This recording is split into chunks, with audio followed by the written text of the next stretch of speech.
Tu aimeras le Seigneur ton Dieu de tout ton cœur, de toute ton âme, de toute ta pensée. Bonjour, je viens partager une petite capsule que j'ai intitulée « En peu de mots ». C'est un petit message que j'ai à partager à tous ceux qui sont des disciples de Jésus et tous ceux qui s'appellent du nom de Jésus et toute l'Église de Jésus-Christ. C'est juste pour lancer un petit appel à l'unité des croyants, de l'unité du corps de Christ, de tous les croyants, de tous les disciples de Jésus-Christ, de toute l'Église de Jésus-Christ.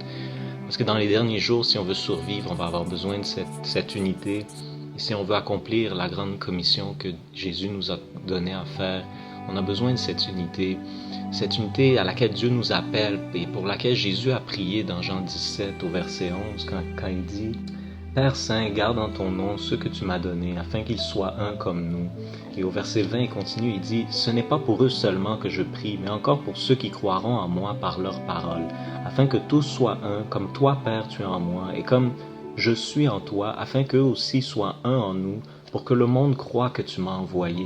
Je leur ai donné la gloire que tu m'as donnée, afin qu'ils soient un comme nous sommes un.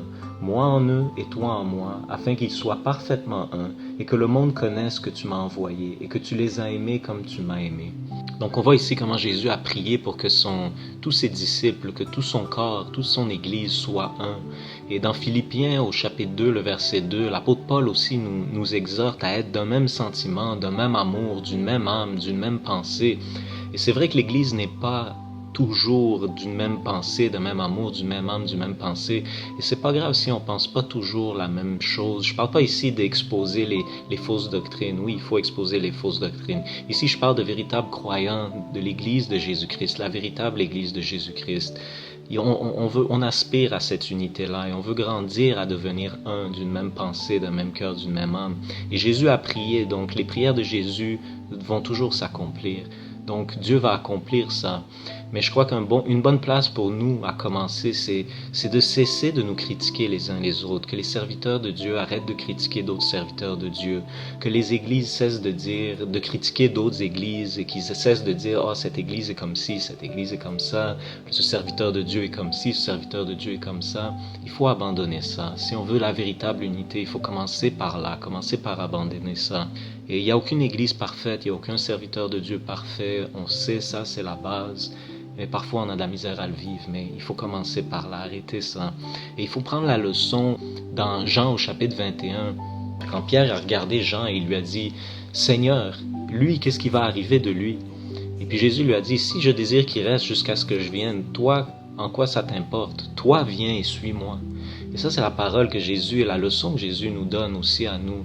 Il dit que nous, on s'occupe de suivre Jésus nous-mêmes, que nous, on s'assure qu'on est en train de suivre Jésus et que l'autre serviteur de Dieu s'assure qu'il est en train de suivre Jésus, que nous, on s'occupe de suivre Jésus nous-mêmes, que nous, on s'assure qu'on est en train de suivre Jésus et que l'autre serviteur de Dieu s'assure qu'il est en train de suivre Jésus. Parce que chaque église s'assure qu'elle-même, elle suit Jésus. Parce que Dieu va s'occuper des autres églises, Dieu va s'occuper de ses autres serviteurs. Et dans Romains 14, au verset 4, l'apôtre Paul nous écrit, il dit « Qui es-tu, toi, qui juges un serviteur d'autrui? S'il tient debout ou s'il tombe, cela regarde son maître. Mais il se tiendra debout, car le Seigneur a le pouvoir de l'affermir. » Donc ici, la parole de Dieu nous dit que Dieu a le pouvoir d'affermir et de faire tenir debout les autres églises et les autres serviteurs de Dieu.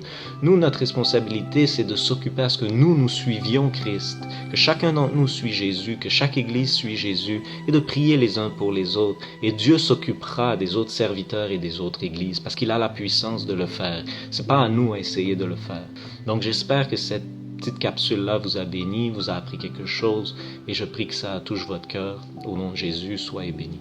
Tu aimeras le Seigneur ton Dieu de tout ton cœur, de toute ton âme, de toute ta pensée.